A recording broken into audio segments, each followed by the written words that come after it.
go get it. Try to tell them get a bag, but niggas ain't get it. For all the shit I never had, I'ma go get it. These niggas ain't with me, remember them days when I ain't have a penny. Remember them days in the slum we were robbing and clutching the semis. Yo, what to do? What's good, YouTube, man? This your boy CL. Welcome back to StonerLife TV, man. If you're a stoner, this stuff, play stuff, beat, man. You know, my name coach's weed. Everything on me, man. Back at it again. What another? What's going on, man? And next up, we got the violent backstory of the Rudest diss track, AbzSav, Tables Turn, by the Kid Nerd, man. Shout out Kid Nerd. He always coming through with the videos like this, bro.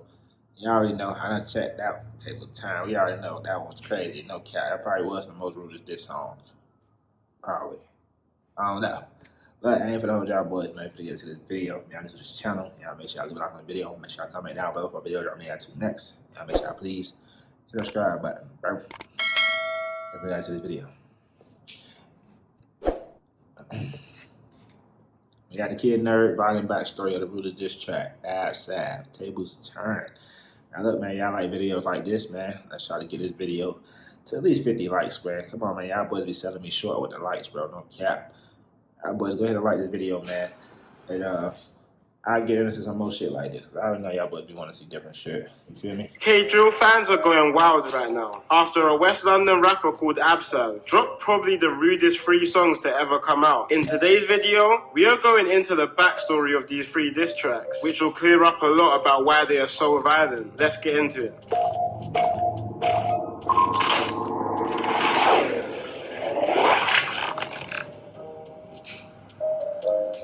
Kid Nerd, man. So if you're not up to date, like I said before, West London rapper AbzSav just dropped 3 of the rudest diss tracks that ever come out. So rude and disrespectful that it's even opening the question of if dissing the dead should be illegal. Now I know a couple of you guys probably have not heard the songs. Hey, no cap. That's a good question. Should dissing the dead be illegal? That's a good ass question. Put them on the screen now, but we'll be breaking them down and going through the history behind all of this. So the rapper who dropped these tunes is a rapper called AbzSav, who's from an area called Norfolk at the edge of West London. And from the outside in, it doesn't look like the worst area, but Norfolk is home to AbzSav's gang, N-Gang. N-Gang is also part of a bigger gang across the London borough of Ealing, which is a collective of members from towns in Ealing called Southall, Greenford, and of course Norfolk. The reason they're called 156 is because the areas covered in the gang are UB1, UB5, and UB6 postcodes. 156 beef quite a lot of West London, especially its surrounding areas, but they're mainly into it with a gang from Rayners Lane, which is a 7-minute drive from Norfolk where AbzSav is from. But 156 are better known for their feud with another gang from West London called CGM, which is infamously the gang of the big rapper Digger D. And despite the beef between Rayners Lane and 156 being more personal, most people are probably familiar with CGM and 156 issues, mainly just because CGM are much more well known than Rayners Lane, with CGM rapper Digger D hitting mainstream type of views on his songs, and other members like Rack 5 and Horrid 1 hitting decent numbers as well. But a big reason to do with CGM's blow up on the scene was actually to do with 156. CGM burst on with CGM's blow up on the scene was that Nigga, is this Taze right here, nigga? Is this Taze right here? Somebody let me know, nigga. Is this Taze right here? If that is, nigga, I did not know that when I watched that video. With 156. CGM burst onto the scene around 2016 to 17 under their old group's name 1011, and they blew up faster than any other group at the time, gaining millions upon millions of views in some of their first songs as a group. One of the main reasons for CGM's blow up was due to a murder which took place in the beef between Rayners Lane and 156. On April 11th, 2017, a 156 member called T-Wiz barely even just walked out of his Norfolk home until he was approached by two Rainers Lane members. T-Wiz was heard arguing with the two Rainers Lane members before he was stabbed in his stomach. The two attackers then fled the scene, and sadly, T-Wiz died later that day. CGM blew up a lot on the early songs due to this death, with CGM mocking him in every song, making the name T-Wiz a well-known name in the UK just off his death. CGM even mocked T-Wiz so much that members were even banned from saying his name in any future songs. One of the killers of T-Wiz was a Rainers Lane member called T-Rose, and him and the other guy actually managed to beat the murder case. Oh shit, so that's where the T-Rose come from. Oh shit. Hell to the nah. Damn, so how they know? But how they know that he actually did it? What if they just picked him up? But like, they don't know they probably did pick him up because of that shit. I don't know shit, but still, that's crazy. Okay. Case due to self-defense. After beating the case, T-Rose then went on to make a drill. Bro, how the fuck you beat it to self-defense, nigga? What the fuck? Bro, y'all system fucked over there, bro. No cap. About the murder, while also recreating the scene of the murder in the music video. And even while years went by after T-Wiz's murder, 156 members were still out to get him. T-Rose moved around 3 hours from London to a small town called Telford. 156 caught wind of this and rid out 3 hours to Telford, caught T-Rose and shot him to death 3 years after the murder of T-Wiz. 2 hours. Wait, what? That's crazy. Niggas went out west for his ass, nigga. For T-Rose's death on the 13th of October. Back in London, another batch of 156 members were also driving around Hayes with a shotgun and revolver, looking for members of another rival gang to 156 called Purple Haze, when they spotted someone who allegedly had links to the gang called Shaq. The members in the car then proceeded to shoot Shaq multiple times with the revolver, sadly killing him on the scene. The car was then dumped, doused with petrol, and burned a few miles away from the shooting. 5 people have been charged with this murder so far, including a 13-year-old boy, but are yet to go to trial. AbzSav mentions both T-Wiz and Shaq's murder in his Table Turns 1 song, saying 24 hours 2 got dropped. And even at the start of his second diss track, he mocks T-Rose by pretending he's a skeleton. The reason for this was because a couple years back, CGM member Horrid1 mocked T-Wiz by pretending he's a skeleton of him. See, a year before the... Shit, see, that's the thing though, right? People just be like, people just go off of what they see type shit. Like, boom, that's like looking from the outside in. Like, nigga, we didn't know the backstory of the shit, like, basically. So look from the outside in, it's just like, damn, he dissing the shit out of these boys. But not knowing that he not just making this shit up. Like, he just basically going with the fuck they did to him type of shit. Like, you feel me? Like, on some crazy shit, like... murder of Shaq and T-Rose. The tables are very much turned in this feud. Now, if you listen to CGM rapper Digga D's tunes, you'll probably hear or see him mentioning a guy called JoJo. Or you might have seen him with a diamond ring with the words Free JoJo engraved in it. Well, JoJo was a Rainers Lane member who was getting into it heavy with 156. So much that the feds had to relocate him more than an hour away from Rainers Lane to East London and Ilford to keep him out of trouble after he caught a couple cases. But unfortunately, this didn't stop him from getting into it with 156 members, which was clear on November the 18th, 2017. On this day, JoJo left his Ilford home carrying a black motorcycle helmet at 4:45 p.m. and got a train from Ilford to Norfolk, territory of the 156 gang. He then met up with 3 friends, and around 10 p.m, with 2 mopeds and shanks, they started to circle around Norfolk looking for 156 members. Unfortunately, on some bad timing, some affiliates of 156 just happened to grab some drinks from a shop and were heading back to their friend's house to enjoy their Saturday night. When they got to a road called Newnham Close in Norfolk, which was the same road their friend T-Wiz happened to be stabbed to death a few months back, JoJo and his friends spotted the group and jumped off their mopeds to try and catch up to them. The 156 group split up and started running for their lives. But once JoJo and his friends got back on their mopeds looking for the group, they managed to spot an 18-year-old called Jason Isaacs in a dead end separated from his group, which resulted with Jason being stabbed 8 times from a sword and That's crazy. Nigga, how the fuck, bro?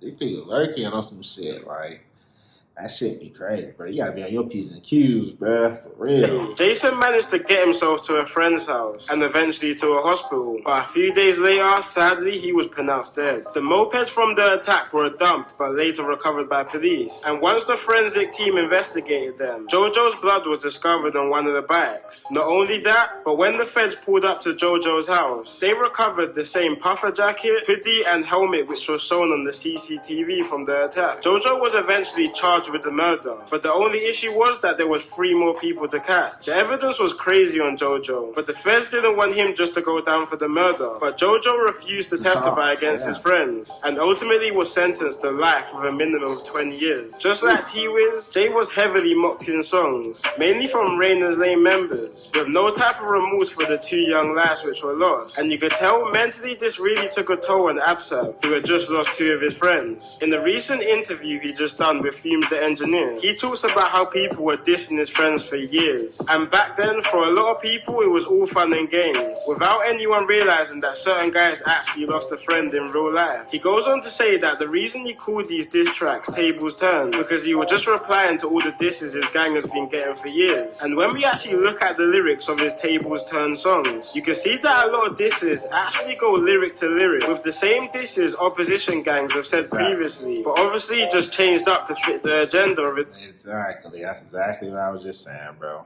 Exactly, bro. But despite all of this, some people still think AbzSav went too overboard, talking about a lot of sensitive situations, like a CGM member called AP's mum dying. He didn't even...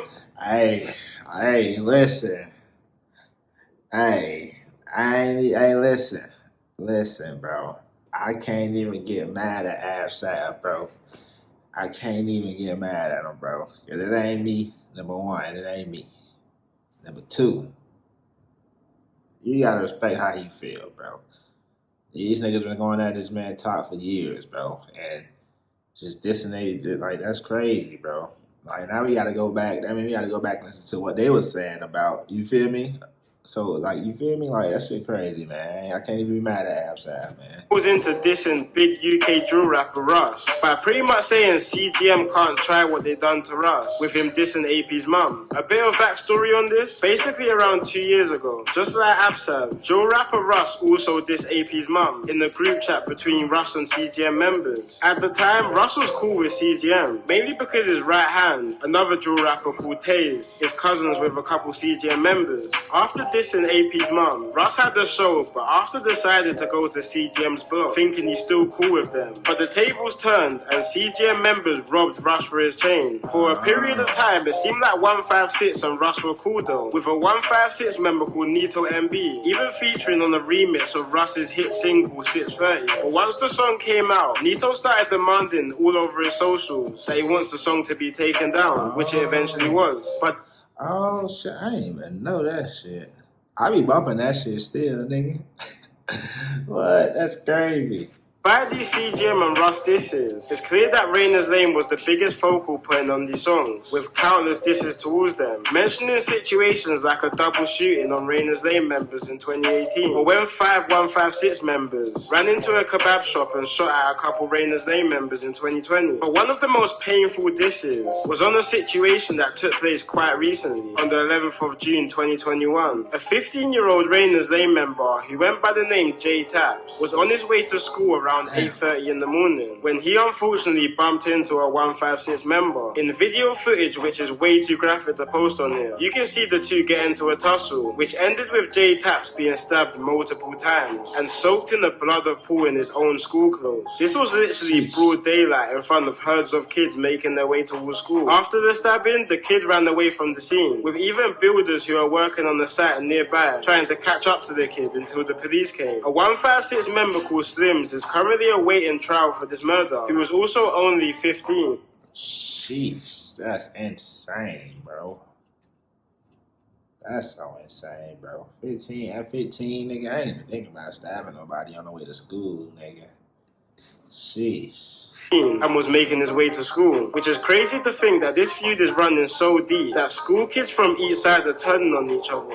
In AbzSav's second diss track, he even mocked J Taps for not making it to his 16th birthday, which is sad to know that somebody so young lost their life to this feud. Just before J Tap's death, he was seen in a couple pictures throwing up gang signs, and literally just a few days before his death, he was seen in a Rainer's Lane music video called For Real, which would have made him a target for 156 members. Apart from Rainer's Lane, AbzSav also takes a dig at pretty much half of West London. Areas like West Drayton, South Acton and Wildstone, who are all lesser known areas to have conflicts with 156, which really makes you deep how much beef 156 actually have. But I want to know what everybody thinks of these tracks. Do people think AbzSav went too far on these? Or do people think it's justified due to the previous mocking of his friends? And most importantly, do people think these tracks are even worth it? It's definitely got the whole community talking and hearing about AbzSav, which could work to his favour in his future career. But with the police taking down his songs, his YouTube channel and even his TikTok, he's probably gonna have trouble in the future making any songs without them being taken down, with the police pretty much having control of what is allowed to be put out there. These tracks also might get him blackballed from the industry, with a lot of labels and shows not really wanting to get involved with controversial artists, which can mess up their brand, which may even prevent other artists from wanting to work with him also. I do think AbzSav is a very talented artist, and if he plays his cards right, he could capitalize on the boost of clout he's now got. But if he doesn't, he's in danger of letting these tracks overshadow his career. It's been your boy Kid Nerd, and peace out. I've partnered. Facts, nigga. Hey, all that is facts, though, nigga.